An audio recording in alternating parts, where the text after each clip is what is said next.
নমস্কার, আমার ছোট্ট চ্যানেলে সবাইকে স্বাগতম। আশা করি প্রত্যেকেই ভালো আছো। তো দেখো, আজকে তোমাদের মাঝে রিলেশন থেকে কিছু অঙ্ক নিয়ে এসেছি। এই অঙ্কগুলো কিন্তু RRB, NTPC, SSC, TET, food SI, WBP সমস্ত রকমের পরীক্ষায় কিন্তু হুবহু এইভাবেই আসে। তো দেখো, এই অঙ্কগুলো কিন্তু আমরা আজকে খুব সহজে কিভাবে সমাধান করা যায় সেইগুলো শিখে নেব। তো চলো, প্রথম অঙ্কটা কি বলেছে দেখো। পিতা ও পুত্রের বর্তমান বয়সের সমষ্টি 50 বছর। 10 বছর পূর্বে তাদের বয়সের গুণফল 56 হলে পিতার বর্তমান বয়স কত? তো দেখো, এখানে আমরা কি জানি যে পিতা ও পুত্রের বর্তমান বয়সের সমষ্টি দেওয়া আছে 50 বছর।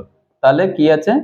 পিতা ও পুত্রের পিতা ও পুত্রের বর্তমান বয়সের সমষ্টি সমষ্টি কত দেওয়া আছে? 50 বছর। এবার দেখো, বলেছে কি 10 বছর পূর্বে তাদের বয়সের গুণফল 56, তাহলে 10 বছর পূর্বে, তাহলে আবার এখন দেখো পিতা ও পুত্রের বর্তমান বয়সের সমষ্টি যদি 50 বছর হয়, তাহলে 10 বছর পূর্বে পিতার বয়সও 10 বছর কমে যাবে, আর পুত্রের বয়সও তাহলে 10 বছর কমে যাবে। তখন তাকে 10 আর 10 কত হলো? 20। তখন তাদের 10 বছর পূর্বে পিতা ও পুত্রের বর্তমান তাদের বয়সের সমষ্টি তখন কত হবে? 30 বছর হবে, তাই তো? 30 বছর। এবার দেখো কি বলেছে যে তাদের বয়সের গুণফল 56 হবে। তাহলে তাদের 10 বছর পূর্বে তাদের বয়সের গুণফল যদি 56 হয়, তাহলে আমরা এখানে লিখতে পারি যে এক্স প্লাস ওয়াই। মনে করো এক্সটাকে তুমি পিতা ধরলে, ওয়াইটাকে তুমি পুত্র ধরলে। এটা হচ্ছে 10 বছর আগের কথা। তাহলে 10 বছর আগে যদি তাদের বয়স কত হতো? 30 বছর হতো। আর তাদের গুণফল মানে এক্স আর ওয়াই কত হতো? 56 হতো। এবার দেখো, আমরা এখানে সমাধানটা কি করে করব, যে এই 56কে আমরা এমন দুটো ভাগে ভাগ করব যে যাদের যোগফলটা 30 হবে এবং গুণফলটা কত হবে? 56 হবে। তাহলে আমরা 56 যদি লসাগু করি, 56কে করো 2 দিয়ে করো, 28 দুগুণ 56। এবার তুমি দেখো 28 যোগ 2 করলে কত হচ্ছে? 30 হচ্ছে। আর 28 গুণ 2 করলে কত হচ্ছে? 56 হচ্ছে। তাহলে আমরা বলতে পারি যে পিতা 28 আর হচ্ছে পুত্র 2। তাহলে পিতার বয়স 28 বছর, পুত্রের বয়স 2 বছর। দেখো 28 আর 2 যোগ করলে কত পাচ্ছ? তুমি 30 বছর পাচ্ছ। আর 28 আর 2 গুণ করলে কত পাচ্ছ? 56 বছর পেয়ে যাচ্ছ। কিন্তু এখানে কিন্তু এইভাবে করলে কিন্তু হবে না, কারণ কি তুমি কিন্তু 8 বছর 10 বছর আগের তাদের হিসাবটা বের করলে, যে পিতার বয়স 28 বছর আর পুত্রের বয়স 10 বছর আগে 2 বছর।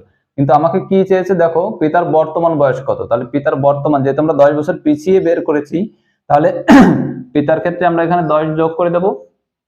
তাহলে কত হচ্ছে? 8 3।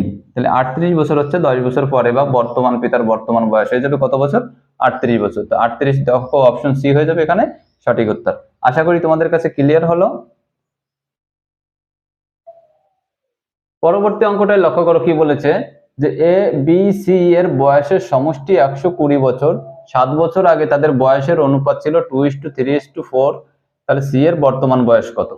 তো দেখো, বর্তমানে এ বি সি এর বয়সের সমষ্টি কত আছে? 120 বছর আছে। তাহলে আমি এখানে কি লিখবো, যে A is to B is to C, এদের অনুপাতটা কত দেওয়া আছে? 2:3:4।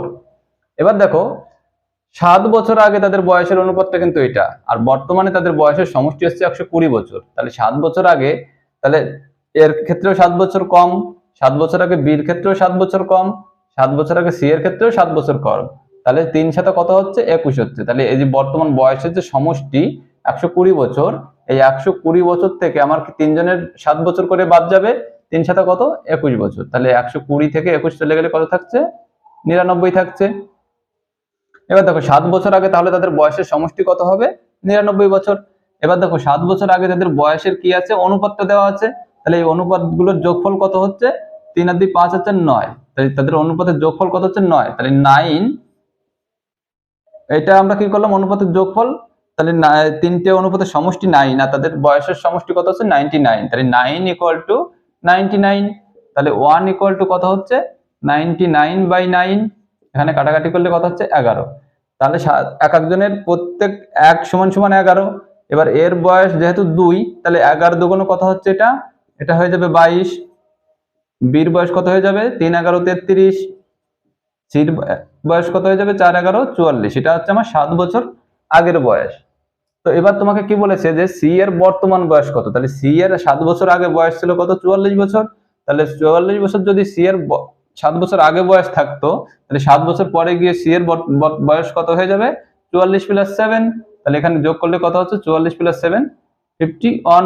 তাহলে তোমার অপশনের দিকে লক্ষ্য করো, অপশন ডি হয়ে যাবে এখানে সঠিক উত্তর। আশা করি তোমাদের কাছে ভিডিওটা ভালো লাগলো, ভিডিওটা ভালো লাগলে অবশ্যই ফলো করে আমাকে সাপোর্ট করো। ধন্যবাদ সবাইকে।